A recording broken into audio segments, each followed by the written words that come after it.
All right, so if you guys recall, recently we bought and played the day before on launch day. We made a review video recently on the channel that you can still check out. That covered a plethora of reasons as to why you should not buy the day before, how it's very shady, the history behind it, the videos showing from the developers themselves on how they worked on the game, or quote-unquote worked on the game, the shadiness of their publisher, Mytona, which is essentially by like legally the same company. So and the insanity of all this is that it just continue to just spiral out of control for the day before developers, or the team, I guess, there, because it includes the Discord moderators, it includes the, I guess, the volunteers or the volunteer team that they had do QA for this game for without being paid.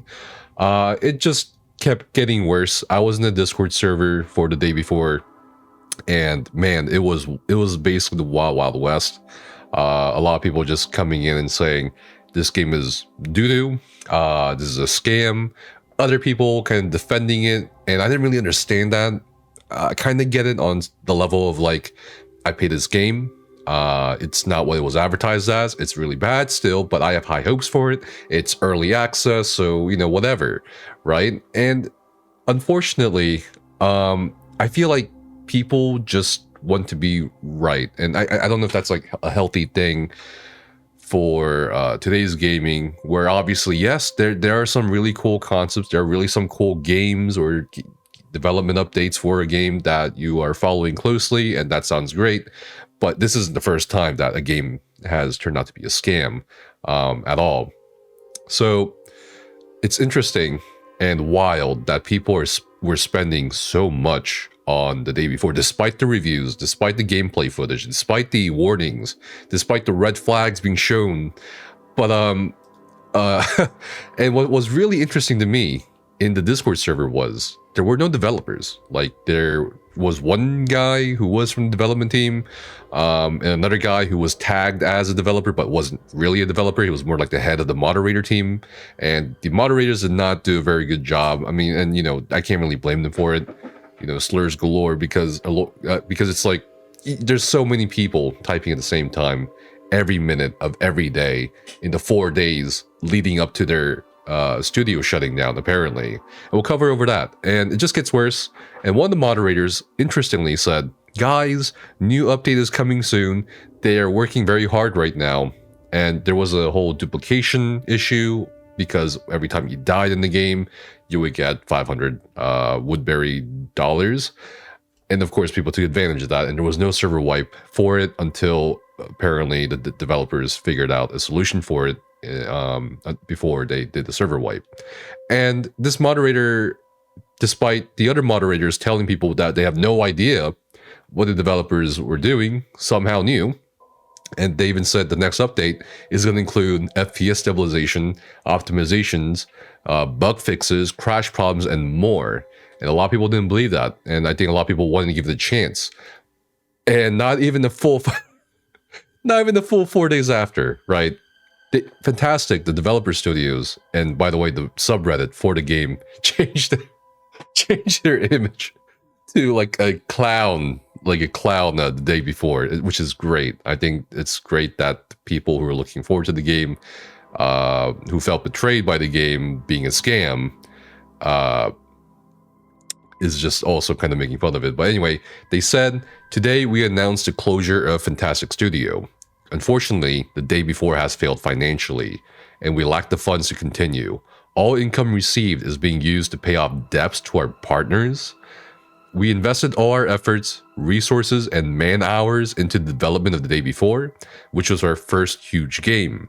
We really wanted to release new patches to reveal the full potential of the game, but unfortunately, we don't have the funding to continue the work. It's important to note that we didn't take any money from the public during the development of the day before. There were no pre-orders or crowdfunding campaigns.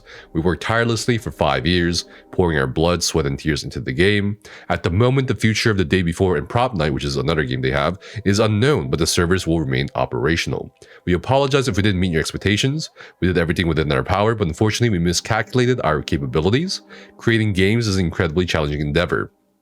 And, they just kind of go over this timeline of it. And I'm going to call bullshit on this one because, first of all, in less than 4 days, you have somehow failed financially. I mean, there's been other games where there were massive surges of refunds, there were massive surges of negative reviews, but that didn't just shut down an entire company. So them lying about that, the fact that, the negative reception somehow ties in with the financial stability or the income of the company is absolutely bullshit. It's just, as the British was, bullocks, right? And all income received, so they're still being, right? It doesn't make sense. Like, how are they getting money without getting money? But then they say they're getting money is being used to pay off debts to their partners. Who are their partners? There are no listed partners for Fntastic apart from Mytona, which again is part of their company. They're, a big thing about their previous statement when they said, well, it's not a scam, it's not an asset flip or whatever, is that, hey, to assure you guys, we're going through a publisher. And publishers are responsible for a variety of things like marketing and so forth. And it's also a way of saying this is legitimate. But the company that is their publisher, Mytona, which we'll go over later, is them. So it makes no sense what they're saying here. And I really hate the fact they said this. That they said creating games is an incredibly challenging endeavor. Of course it is. Absolutely it is. The maintenance of it, the development of it, from QA to audio design, from everything that you can think of, what goes into a game creatively and passionately by a bunch of individuals working together, that's something to not make fun of. But the fact that they essentially made a scam, like pump and dump game to get as much money as possible before people could refund it, and then compare that to like the hard efforts of other game developers is just absolutely insulting. It also damages some people's perceptions of indie game development, which is not a good thing for indie game development. And it's just absurd. And again, this is not a full 4 days after the launch, and suddenly they just have to shut down. Pretty shady. And it's pretty funny that the DayZ team, right? This is the statement by the DayZ team, right? And I think also Rust made a similar kind of post. And Rust and DayZ is actually getting more popular from this, for the failure of this game or the scam. Made a kind of like some fun of it. And I think that's great. And it's just really weird, again, how disconnected the various parts of Fntastic or this so-called developer studio is. Even this guy, who was the head of the moderators, said, a last goodbye and thank you from myself and the rest of your moderation team and volunteers. FN fumbled and tried to use us as a scapegoat. So even the Discord moderators were fed up with it. In fact, if you go to their Discord server right now, I don't know if it's deleted yet. I left it. They got rid of all the channels. They just completely nuked it. It's empty. There's no content, no screenshots. They had a bunch of channels, a bunch of voice channels. It's all gone.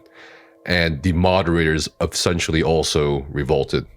And this guy is saying, they basically aren't communicating with us, and they're using us as a shield for your guys' vitriol, right? And that sucks for the moderators, man. And I'm sure the moderators are also players themselves looking forward to the game.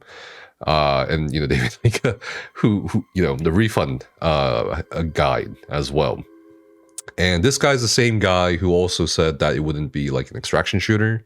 Again, I don't think anyone outside of the few developers knew what exactly the day before was gonna be.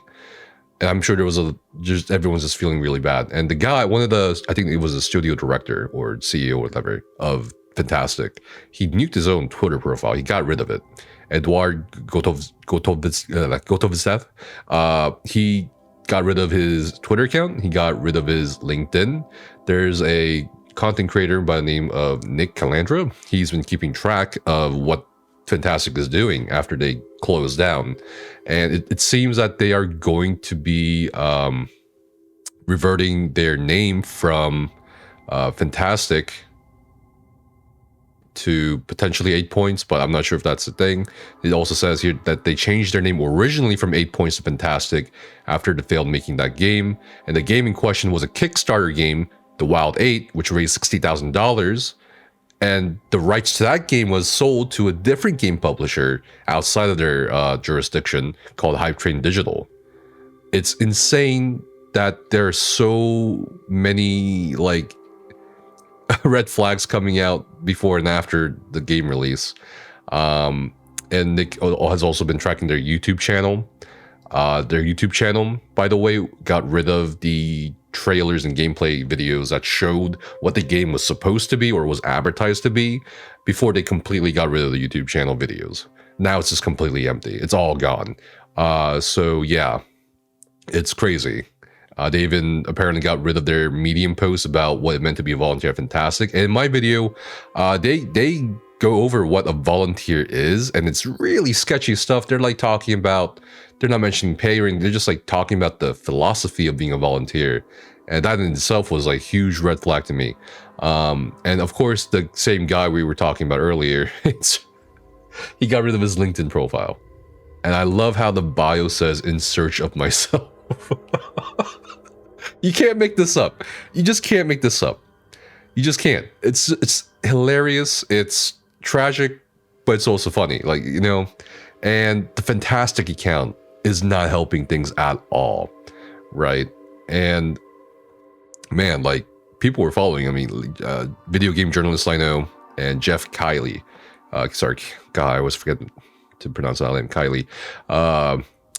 The Game Awards, right, founder, like, he was following their account as well. So it's clear that the interest in this game, it being the second most wish-listed game on Steam, is evident, right? And it's interesting that they are trying to do PR, or like some sort of PR control here.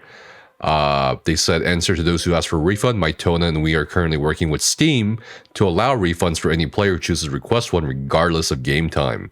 Now, this sounds good on paper, but the actual truth of it is, for, I believe, if I recall correctly, for a lot of developers or studios that release games on Steam, it can take up to 3 weeks for their actual sales income to go through, depending on, I guess, the studio or game, and them saying, "Oh, we'll refund it. You know, we're great guys, we're good guys," doesn't mean jack shit, because you can also still get the refund even if you play after you know, a total length of 2 hours anyway, depending on like why you're refunding it. Of course, like for a lot of people in North America, when you try to refund it after 2 hours of gameplay, you'll get the automatic response, "Oh, you can't." But if you contact the customer support, they usually do if you ask nicely and give a legitimate reason as to why you're refunding it. So them doing this is so weird, because they're trying to make themselves to be the good guys here and being the gracious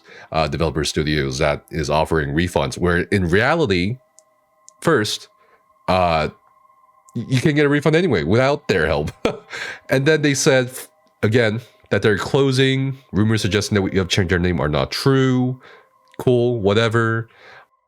And one of the replies that this account made to a player or to a person is that this was our first big experience. Shit happens. That's a statement saying shit happens is not appropriate for the situation in which they essentially lie to people.